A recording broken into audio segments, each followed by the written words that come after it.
J'ai commencé ma carrière chez La Sonde à 16 ans, donc en 1962. L'été, je travaillais à temps plein. C'est évident que j'étais étudiant à cette époque-là. Et je travaillais aussi beaucoup les soirs, en semaine. Et aussitôt que j'avais des congés à l'école, j'allais travailler chez La Sonde. Normalement, une semaine de travail, c'était 60 heures. Ça, c'était, je dirais, le minimum, de 7 heures le matin à 6 heures le soir. Et si on avait le malheur de travailler le samedi, ça faisait 60 heures. Puis en plus, ceux qui devaient faire ce qu'on appelait le ménage, le lavage, j'ai eu souvent des payes de 100 heures par semaine. Quand j'ai commencé chez La Sonde, on était surtout axé sur produire pour produire. À un moment donné, on s'est aperçu qu'il y avait certains produits que la compagnie avait de la difficulté à vendre, qui n'étaient pas tout à fait conformes. Et de plus en plus, les clients sont devenus difficiles. Donc, c'est à ce moment-là que La Sonde a commencé à avoir un contrôle de qualité qui vraiment mettait des normes un peu plus sévères.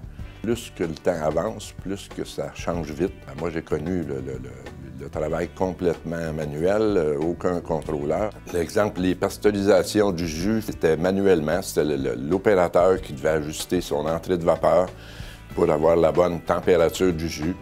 Et si c'était pas fait correctement, bien, on se ramassait avec des problèmes de production. Après ça, il y a eu des contrôleurs. Après ça, il y a eu j'appelle ça des exemples au niveau de la cuisson, j'appelle ça un contrôleur automatisé l'opérateur a juste à appuyer sur un bouton, puis tout se fait automatiquement.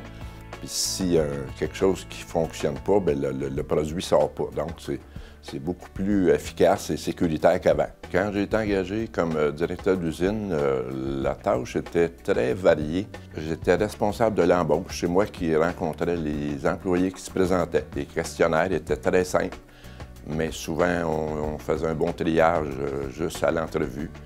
Ensuite, bien entendu, on avait la responsabilité un peu comme contremaître dans l'usine. Après ça, on nous demandait de participer à faire le budget. Bien entendu, faire les rapports de temps. Ça, c'était peut-être quelque chose qui demandait un petit peu de travail. Mais pour ma part, moi, c'est quelque chose que souvent je me gardais pour chez nous la fin de semaine. J'ai dû embaucher, à un moment donné, on a commencé par un contremaître. Cette année-là, c'était assez drôle. On faisait du jus de pomme 24 heures par jour. Donc, 2 contremaîtres, chacun 12 heures. C'était très facile à calculer. Ça n'a pas été tellement long que là, on est allé à des chiffres de 8 heures, puis il y avait 3 contremaîtres par jour. Donc, avec chacun 8 heures, c'était beaucoup plus facile à gérer. Quand je dis un gars d'usine, c'est le gars qui, je dirais, qui est dans l'usine plus que la moitié du temps. Parce que si les employés sentent qu'il y a une présence,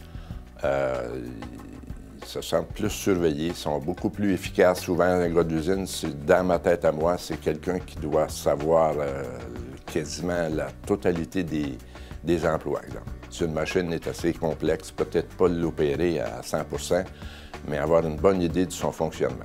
À ce moment-là, l'employé sent que le patron, il sait où il s'en va. J'ai un sentiment de fierté, mais je dirais peut-être plus un sentiment de reconnaissance dans le sens que ce que La Sonde a fait pour moi, souvent j'ai dit à mes supérieurs, je travaille pas pour toi, je travaille pour La Sonde.